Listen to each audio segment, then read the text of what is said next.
Começar contigo, Clarissa. O Ciro Nogueira fala desses acenos feitos para o Brasil. Claro, o presidente Lula parabenizou a vitória de Donald Trump, mas também não entrou em uma postura muito de choque. Fez algumas críticas em relação agora, por exemplo, à questão da faixa de Gaza, mas eu tenho observado que a diplomacia brasileira tem se mantido cautelosa. Não rebater tudo o que Trump diz, até porque entendeu que muito do que o Trump diz é, na verdade, uma provocação para tentar ganhar alguma coisa em uma negociação. Boa tarde para você, Uribe. Boa tarde para o Pedro, para todo mundo que está aqui no Bastidores.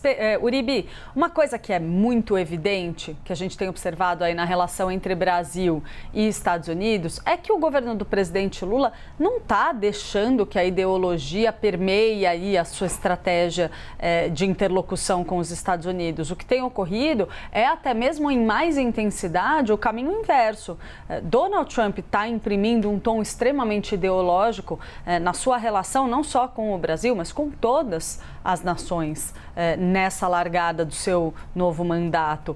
Então é muito difícil a gente simplesmente retirar 100% o componente ideológico se ele está sendo trazido para a conversa pelo próprio presidente americano Donald Trump. Mas dito isso, o fato é que o governo do presidente Lula, como você disse muito bem, Uribe, está adotando um tom muito cauteloso. O Lula se posicionou ali pontualmente recentemente, mas foi uma manifestação ali bastante sutil em comparação ao que outros chefes de Estado fizeram em relação à fala de Trump sobre a faixa de Gaza.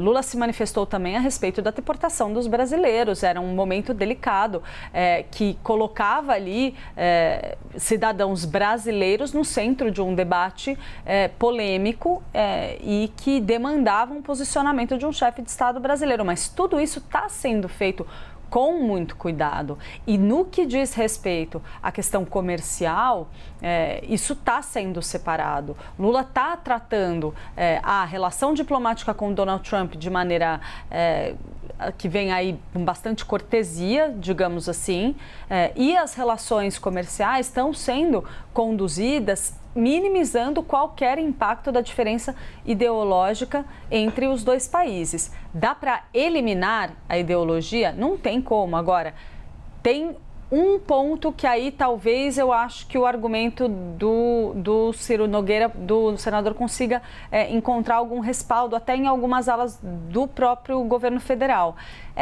Tem gente que discorda, por exemplo, daquela ideia de que talvez não precisasse fazer aquela provocação dos bonés, por exemplo. Essa teria sido uma alfinetada e talvez desnecessária na visão de alguns, mas o fato é que ela faz uma resposta, não é a Donald Trump, ela dá uma resposta ao bolsonarismo.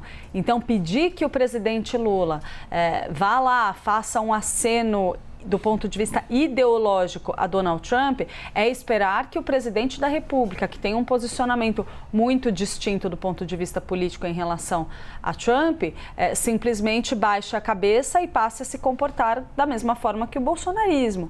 Não faz sentido, inclusive do ponto de vista de estratégia comercial e de política externa.